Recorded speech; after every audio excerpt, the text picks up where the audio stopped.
Kill the cancer, before it kills you. Sir, Madam, Hollywood has had it with cancer, screams USA Today in its July 29, 2008 issue concerning celebrities that have vowed to conquer cancer. Just as in the general population, there has been a Sir, Madam, Hollywood has had it with cancer, screams USA Today in its July 29, 2008 issue concerning celebrities that have vowed to conquer cancer. Just as in the general population, there has been a growing epidemic of cancer among celebrities and public figures, such as in the recent cases of Patrick Swayze, Christina Applegate, Sheryl Crow, Melissa Etheridge, Farrah Fawcett, Ted Kennedy, Kylie Minogue, Rudy Giuliani, Lance Armstrong, just to name a few. Even more celebrities have lost loved ones to cancer, such as Angelina Jolie, Madonna and Rosie O'Donnell, who all lost their mothers to cancer, Paul McCartney, who lost his first wife, Linda, to breast cancer, CBS News anchor Katie Couric, who lost her husband to colon cancer, American Idol David Cook, who lost his maternal grandfather to lung cancer, Brian Williams of NBC Nightly News, who lost his mother to lymphoma and his sister to breast cancer, S. Epitha Murkison of Law & Order, who lost two of her very best friends to lung cancer, and the list goes on. Cancer has become a much bigger threat to human lives, and has caused more deaths than all the wars of the world combined. In the US alone, every 60 seconds, someone dies from cancer, and that's like losing as many people as wedded on 9/11 every 2 days. Here's another grim statistic: every 3 minutes, someone new is diagnosed with cancer. Is it any wonder, then, that celebrities like Jennifer Aniston, America Ferrera, Meryl Streep, Lance Armstrong, Scarlett Johansson, Forrest Whitaker, Hilary Swank, Charlize Theron and dozens of other big-name celebrities banded together to put an end to cancer during a 1-hour television special titled Stand Up to Cancer? The telethon aired on Friday, September 5, 2008, on all three networks, ABC, CBS and NBC, to raise funds for cancer research. The problem with raising funds for cancer research is this: the funds eventually go towards cancer research that does not cure cancer. In the 95 years that health organizations like the American Cancer Society have been dedicated to eliminating cancer as a major health problem, there has been very little progress made in the curing of the deadly disease. Instead, the incidence of cancer has grown exponentially over the last 100 years. A single cancer fundraising campaign, such as the Avon Walk for Breast Cancer, for instance, raises approximately $150 million in funds for cancer research.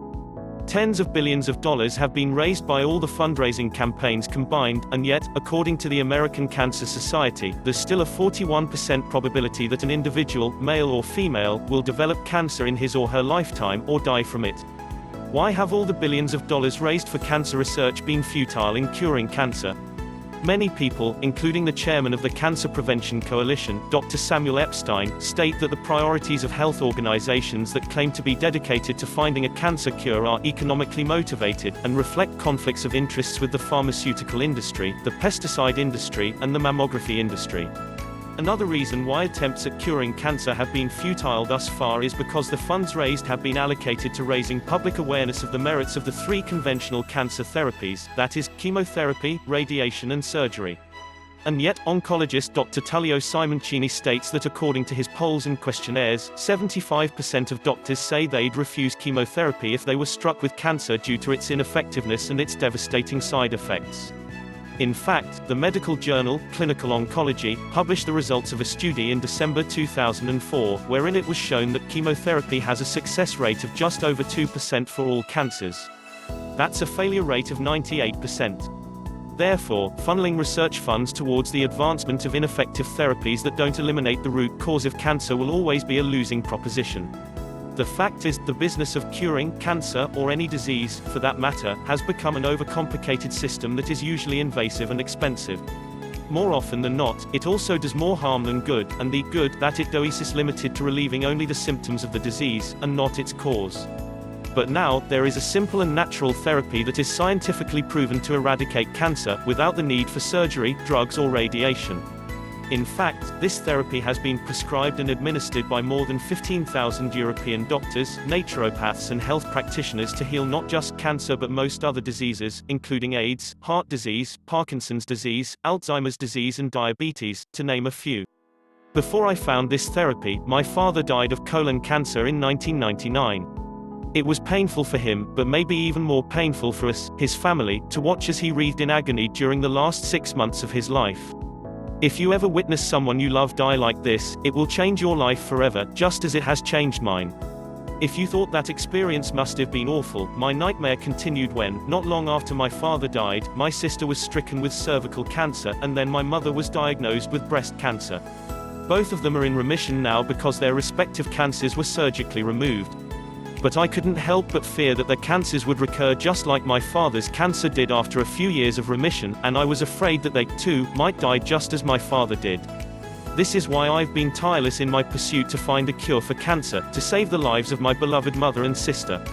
My search led me to find this scientifically proven therapy that proved to be much more than I was looking for. Alternative health practitioners, as well as researchers and doctors, have yet to find a disease that does not respond well to this therapy. And best of all, when this self-administered 1-minute therapy is used properly, there are no known risks. When I stumbled upon this remarkable therapy, I used it on myself to successfully eradicate a chronic throat inflammation that I feared would become cancerous in just 2 weeks, and my husband experienced a spectacular reversal of a serious lymphatic condition that he had suffered from all his life, and which was considered incurable. I knew then that this therapy was the closest thing to a panacea that I had been looking for. I began to think that it would be a disservice to humanity to keep information about this therapy available only to the limited number of people who stumbled upon it by accident, like I did. That's why I sat down and wrote The 1-Minute Cure, The Secret to Healing Virtually All Diseases. C = http://tinyearl.com/y8yis. Even as I was writing the book, I knew I'd meet with tremendous opposition because the simple therapy which is detailed in the book represents the biggest threat to the trillion-dollar revenues of the pharmaceutical and medical industries. Today, I remain convinced that if all the funds raised for cancer research were dedicated to putting this book in the hands of every man and woman on the planet, we could not only stamp out cancer altogether but also have a world that is free of disease. I urge you to get this book today and learn the 1-minute cure for yourself, and give a copy of the book to all the people you care about, as well as people who are battling disease, or people who don't have health insurance, before the powers that be in the pharmaceutical industry force this book out of circulation. Go to http://tinyearl.com/y8yis. Wishing you the best of health and freedom from disease. Thanks for reading and I wish you all the success. Please my channel subscribe.